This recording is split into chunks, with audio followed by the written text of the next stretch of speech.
Jika berbicara sejarah dan kisah Nabi, tentu tak lepas dari mukjizat. Allah Subhanahu wa Ta'ala memberikan bermacam-macam mukjizat pada Nabi dan Rasul-Rasulnya untuk membuktikan kekuasaannya sekaligus kebenaran utusannya. Tiap Rasul beda mukjizatnya.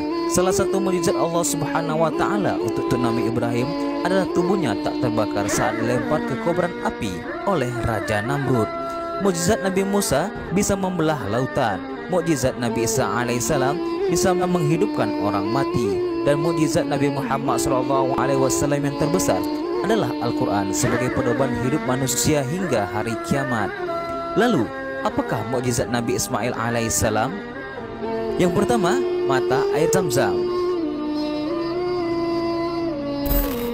Kisah munculnya air Zam-Zam bermula ketika Nabi Ibrahim alaihissalam mendapat perintah dari Allah Subhanahu wa Ta'ala untuk membawa istrinya Siti Hajar dan anak sematawayangnya Nabi Ismail alaihissalam ke lembah Gersang Hijaz atau sekarang Mekah. Tak lama di sana, Nabi Ibrahim alaihissalam mendapat perintah lagi oleh Allah Subhanahu wa Ta'ala untuk kembali ke Syam melanjutkan dakwah. Sementara di lembah Hijaz belum ada penduduk saat itu.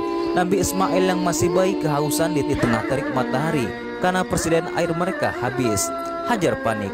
Ia terus berlari antara Bukit Syafa dan Marwah hingga 7 kali mencari sumber air. Kemudian ia mendengar ada suara yang berasal dari tempat Nabi Ismail alaihissalam dibaringkan di atas tanah. Hajar kaget melihat ada air yang muncul dari tanah yang digeser-geser dengan tumit Nabi Ismail alaihissalam.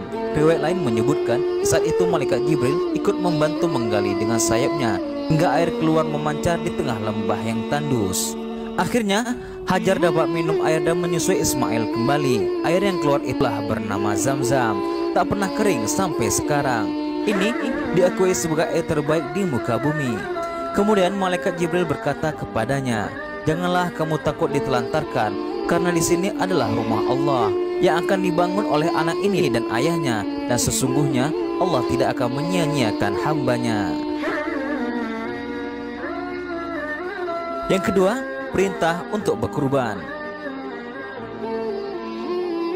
Suatu malam, Nabi Ibrahim alaihissalam bermimpi diperintahkan oleh Allah Subhanahu wa Ta'ala untuk menyembelih putranya Ismail alaihissalam.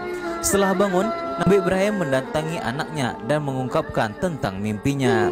Nabi Ibrahim alaihissalam berkata, "Wahai anakku, sesungguhnya aku melihat dalam mimpi bahwa aku menyembelihmu, maka pikirkanlah apa pendapatmu." Ismail menjawab, "Wahai ayahku, kerjakanlah apa yang diperintahkan kepadamu. Insya Allah kamu akan mendapatiku termasuk orang-orang yang sabar."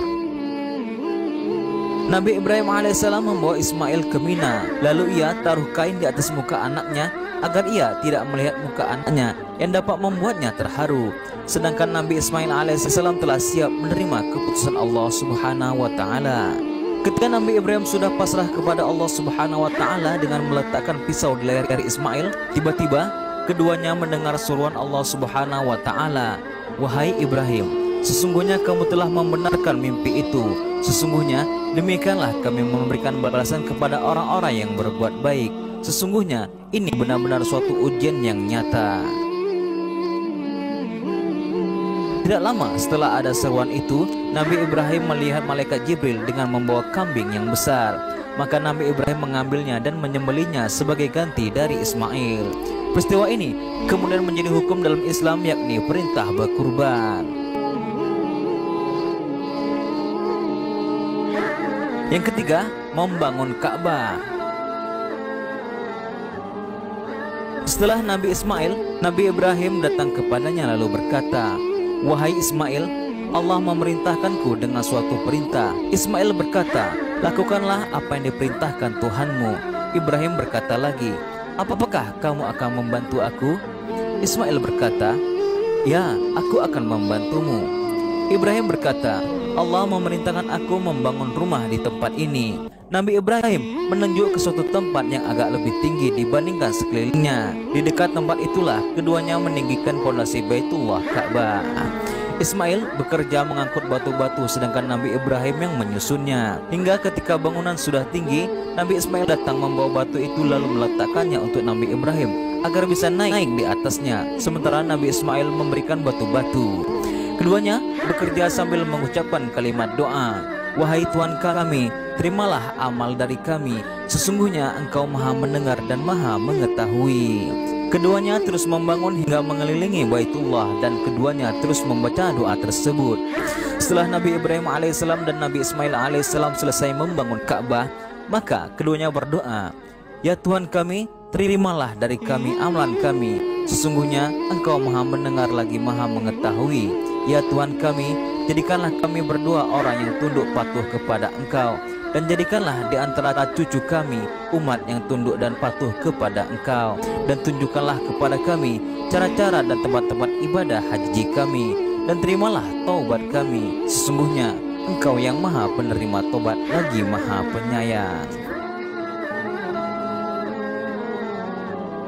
Itulah kisah dan mukjizat yang dimiliki oleh Nabi Ismail alaihissalam yang sampai saat ini masih bisa kita lihat dengan mata kepala kita sendiri. Semoga kisah ini dapat menambah pengetahuan kita seputar Nabi dan Rasul serta menjadi ibrah bagi kita semua. Wallahu a'lam.